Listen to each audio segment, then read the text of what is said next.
What is public key cryptography? Or we could call it PKC for short. So, public key cryptography, obviously also known as PKC for short, also known as asymmetric cryptography, is a framework that uses both a private and a public key, as opposed to a key used in symmetric cryptography, which is a singular key. So one key for symmetric. The use of key pairs gives PKC a unique set of characteristics and capabilities that can be utilized to solve challenges inherent in other cryptographic techniques. This form of cryptography has become an important element of modern computer security, as well as a critical component of the growing cryptocurrency ecosystem. So, we've got kind of an understanding of what it is. How does it actually work? So, how does public key cryptography work? In a PKC scheme, the public key is used by a sender, like a user of an app, and it's encrypted. So the information of that, whatever you're sending, is encrypted. And while the private key is used by the recipient to decrypt it. So when it's sent, when something is sent, information is sent over the internet, it's encrypted. So the information is encrypted, and then it's decrypted by a recipient, another user of an app or a website on the other end. So that information is, so that's how the public cryptography actually works. But because the two keys are different from one another, the public key can be safely shared without compromising the security of the private one. Each asymmetric key is unique, ensuring that a message encrypted using a public key can only be read by the person who possesses the corresponding private key.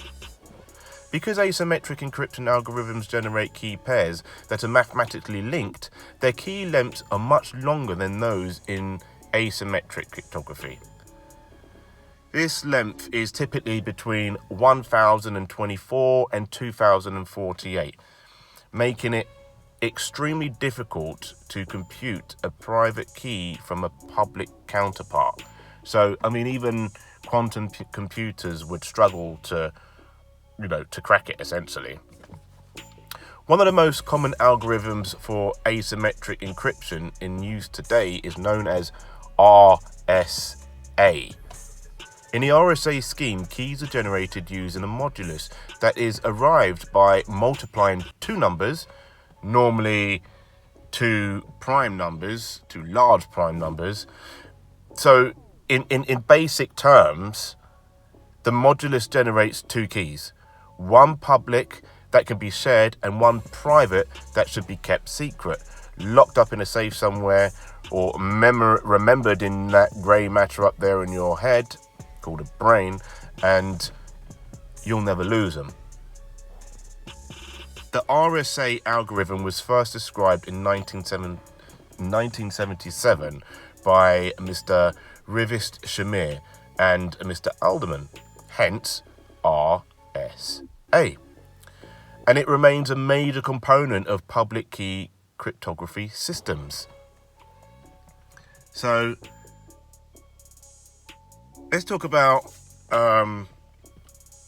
PKC as an encryption tool. What does that mean? What does that mean to us?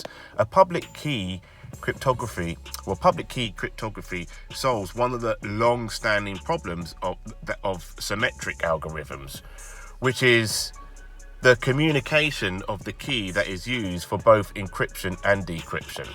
So obviously, symmetric algorithms came first, and without being able to encrypt the symmetric key, anybody can read that message. But so essentially, sending this key over an insecure connection risks exposing it to third parties who can then read any message encrypted within the shared key.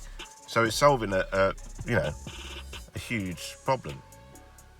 Although cryptographic techniques such as the Diffie-Hellman-Merkle key exchange protocol exist to solve this problem, they're still vulnerable to attacks.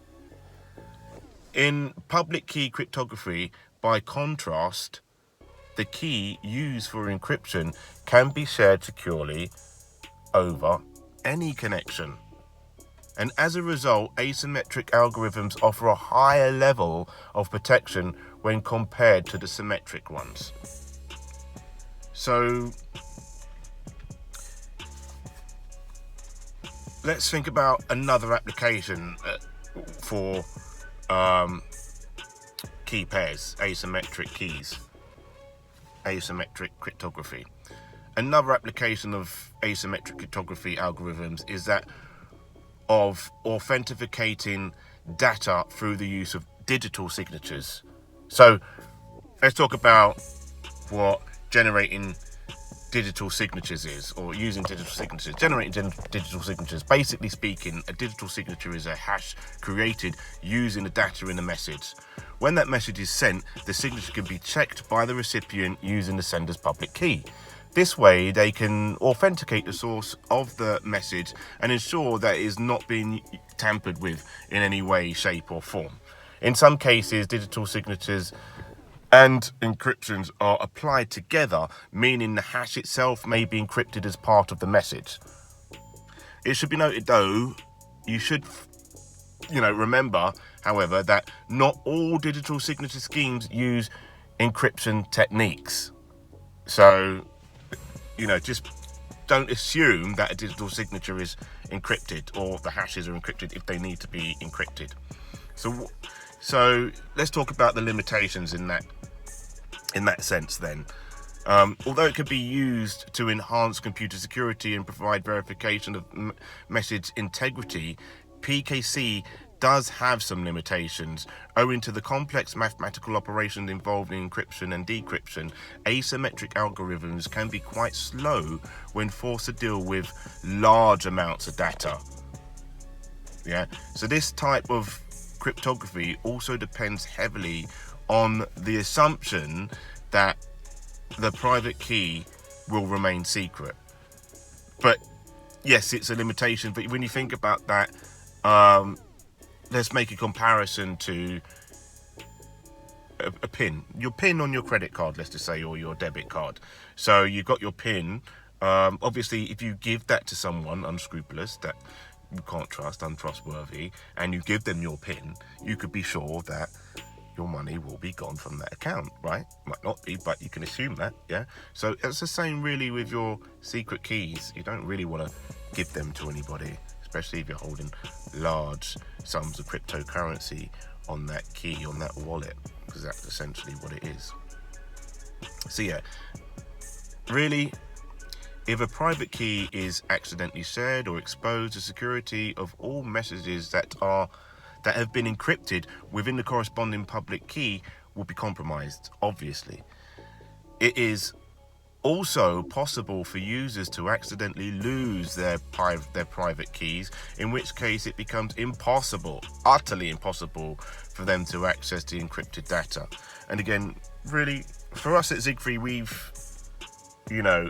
we tried to make this easier when you're using your mobile devices to use finger and face ID to encrypt your secret keys and store that data on your mobile device or on your desktop, on your Mac, whatever. But really, the best way for anyone to keep their crypto keys safe is by using that grey matter up there and remembering the actual key.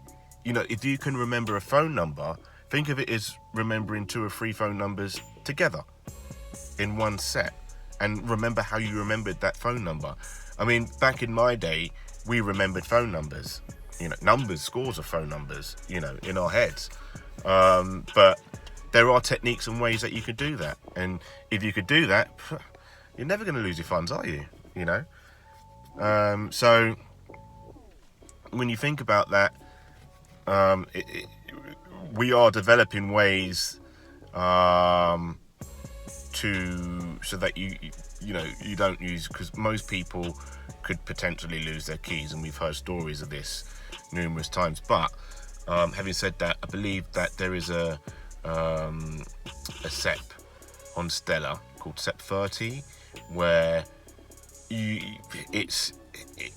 not your keys, not your crypto, but your keys are stored on a database, and if you lose them, they can be exchanged.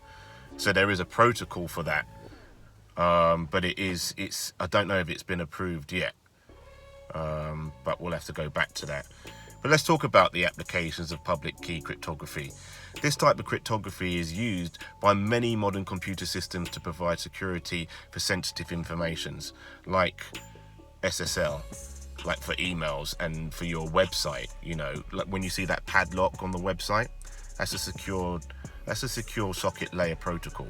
Yeah, so emails, for example, can be encrypted using public key cryptography techniques to keep their contents confidential.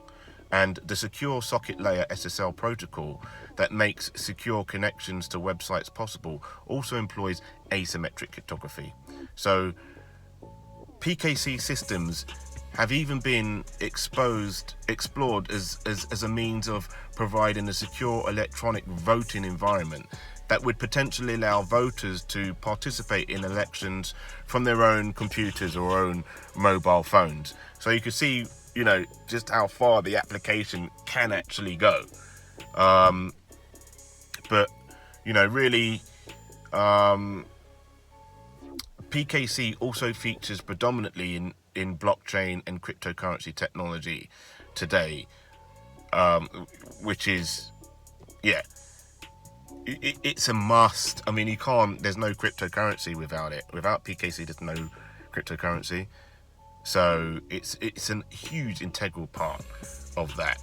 And when I say cryptocurrency, I mean the cryptocurrency in the way that we have it, in a decentralized manner, peer-to-peer exchange. No need for any intermediaries, essentially, institutes, banks, no need. You know, we can exchange value peer-to-peer without having to be taxed by an institute in one shape, form, or another. So when a new cryptocurrency wallet is set up, a pair of keys is generated, a public key and a private key. So if you watched, you know, how to buy Zioncoins, you'll see how I generated that public and private key. It's really simple and quick. But really, the private key, on the other hand, is used for creating digital signatures and verifying transactions, and therefore it, you know, yes, must be kept secret 100%. Once transaction has been verified and by confirming the hash contained in the digital signature, that transaction could be added to the blockchain ledger. This system of digital signature verification ensures that only the person who has the private key associated with the corresponding cryptocurrency wallet can move the funds. You should know, however, just keep it in mind that the asymmetric cryptography used in cryptocurrency applications are different from those used for computer security purposes. Like Bitcoin and Ethereum, for instance, use a specific algorithm to verify transactions known as elliptic curve digital signature algorithm, or for short, we just call it ECDSA. So really, also the ECDSA creates digital signatures with the use of encryption. This means that blockchain doesn't need encryption, unlike many tend to believe. So yeah, what it means is that you can expose the information on the ledger without exposing the public key, without compromising somebody's funds, somebody's Bitcoin, somebody's Ethereum. That's what it means. So yeah, you can see the you know, the massive brilliance of it for having a public ledger but secured funds. Yeah. So really, from a computer standpoint, from computer security to verifying cryptocurrency transactions, public key cryptography plays an extremely important part in securing modern digital systems. By using paired public and private keys, asymmetric cryptography algorithms resolve fundamental security concerns that are presented and present by symmetric ciphers. So although PKC has been in use for many years, new uses and applications are regularly being developed for it, particularly in the blockchain and cryptocurrency space. And thinking about that, yeah, what we're doing at Zioncoins is, by using the stellar turrets, is we're using that asymmetric public and private key algorithm coupled with another algorithm, an autonomous algorithm for the stellar turrets, so we can automatically sign transactions, and have like loads of turrets that will agree on a specific transaction that's being passed. So we can apply that technology to smart contracts as well. So things like decentralized finance, things like non-fungible tokens, NFTs, DeFi. That's being applied now and in an autonomous way. So yeah, it's the future, and we're applying it. So that is PKC, Public Key Cryptography. And I'm Nathan of Zion. And don't forget to catch the next video up there, or actually furthermore. Again, I'm Nathan of Zion, Nathan, aka Nathan of Zion. And today was PKC, Zioncoins Crypto News Academy. See you in the next one.